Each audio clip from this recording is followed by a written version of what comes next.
Assalamu alaykum. İhbar pişiriq topidagi barliq hamshirlar, hammanglarning mush vaqti xayrlik bo'lsin. Tuvanda o'tilgan darsimiz baqaliya. Tuvanda bu baqaliyaga ketadigan materiallar bilan tanishib chiqaylik. Baqaliyaga ketadigan materiallar 250 gram seriq may, 250 gram quyruq may, 100 gram suv may, 400 gram hasal, 2 bal qo'shiq podasin, 4 bal qo'shiq soda. Tuvanda endi baqaliyaga ketadigan materiallar bilan tanishib chiqaylik.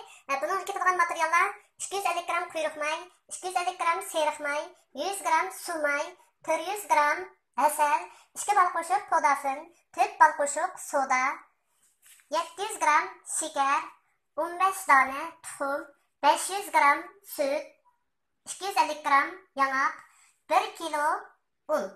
Ondan keyin tepini zinnatlash uchun 100 gram nefis shilib to'g'ralgan yanaq merziya. Ketadigan materiallar mana mushular.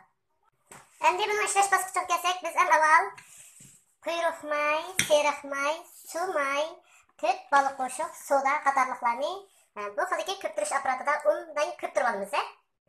Mana bu 3 xil mayning aralashmasini soda bilan oppoq qalatgacha ko'ptirib oldik. Endi biz bunga shakarni sepib yana davomli ko'ptiramiz. Mana shakarni sepib ko'ptirib oldik. Endi bu hasalni quyib yana davomli ko'ptiramiz. Mana hasalni to'kib, buni aylantirib, aralashtirib ko'ptirib oldik. Endi bunga 15 dona tuxumni to'kib yana ko'ptiramiz. Mana tuxumni to'kib oldik. Endi buni aylantirishni boshlaymiz. Mana tuxumni to'kib, buni shundoq undan ko'ptirib oldik. Endi sutni oz-ozdan quyib turib, yana davomli ko'ptiramiz. Mana sutni quyib ko'ptirib oldik. Bu sutni quygandan keyin bu bir xil umash holatga keldi. Endi biz abay tayyor qilgan unimizga podasinni to'kib aralashtirib, ondan keyin bu aralashmamizning ustiga to'kib, yana aylantiramiz. Mana bu unimizga mana podasinni to'kib qo'limiz bilan aralashtirib o'tamiz. Aralashtirib o'tib, endi buni bay tayyor qilgan aralashmamizning ustiga to'kib, yana aylantirishni boshlaymiz. Mana un bilan podasini aralashtirib buni to'kib oldik. Endi biz buni bo'sh xotda 3-4 qatim aylantirib, mushu suyuqlikimizga aralashib bo'lgandan keyin yuqori xotga ko'tarib tez aylantirib olamiz. Mana bu holatda bo'shroq aylantiramiz. Endi bu to'liq aralashib bo'ldi. Endi buni yuqori xotga ko'tarib tez ko'taramiz. Mana bu holatda. Mana unni to'kib, buni aralashtirib, mana bu xemirimizni tayyor qilib oldik. Endi bunga baya ushaq to'g'rab tayyor qilib olgan yanaq meg'izini to'kib, bir qur aylantirsak ham bo'ldi. Mana yanaq meg'izini to'kib oldik. Buni bekchiq aylantirib ketmaymiz. 2-3 aylantirib, mush yanaq meg'izini shuni to'liq aralashsa ham bo'ldi. Mana yanaq meg'izini to'kib, aralashtirib tayyor qilib oldik. Endi bu aralashmamizni lislarni maylab unni bilib, shu lislarimizga teng holatda to'kib turaqlashtiramiz. Mana bu baqaliniki, mana xemirini tayyor qilib oldik. Endi biz buni mana 8 so'mlik lisdan 2 ni maylab unlab tayyor qildik. Mana ichini maylaymiz, maylab bo'lgan keyin ham yerga un yegizimiz.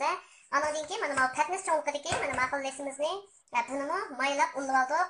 Mana bu 3 lista mushu aralashmamizni teng nisbatda bo'lamiz. Mana bu tayyorlagan xemirimizni 8 so'mlik lisdan 2 ga, mana ko'ringlar.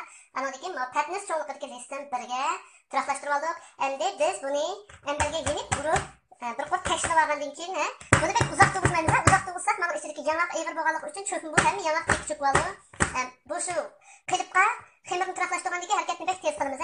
Buni shu turaqlashtirib, yenib urib havolarni chiqarib etgandan keyin ko'piga yanaq chashmay mushkul holatda pishirsan ham bo'ldi. Yoki bo'lmasa, mandaq nefis silib to'g'rab yanaq meg'izini buni ko'piga chechib etib pishirsak ham bo'ldi. Buni pishirishda avval biz duxovkani qizib olamiz. Oldin qizib olamiz.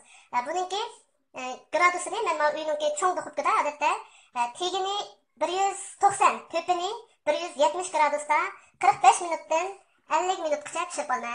Sizlar endi uyning kichik duxovkasida 150 ga 150 gradusda 50 minutdan 60 minutga qadar pishirib olsanglar bo'ldi. Mana yanaq meg'izni tekshirib chechib zinnatlab oldik. Endi biz buni duxovkamizga serib pishishini saqlaylik. Mana bu baqalarimizni pishib chiqdi. Mana 50 minutda shundoq chiroyli ko'pib pishib chiqdi. Endi biz buni mushu issiq vaqtida buniki va yonlarini bo'shatib yo'rib olamiz. Bo'lmasa, mana bu lis turaversa, lisning tegi talab, mana baqalarimizningki tegi nemlashib qolgan ahvol ko'rildi. Shunga mushu qiziq vaqtida darhol yo'rib olamiz. Mana bu baqalarimizni qiziq vaqtida lisdan o'rib tushirib oldik. Mana ko'ringlar. Mana shundoq chiroyli, ham shunchalik o'xshadi. Mana shundoq yumshoq. Shuning bilan bu darsimiz tamom tushadi.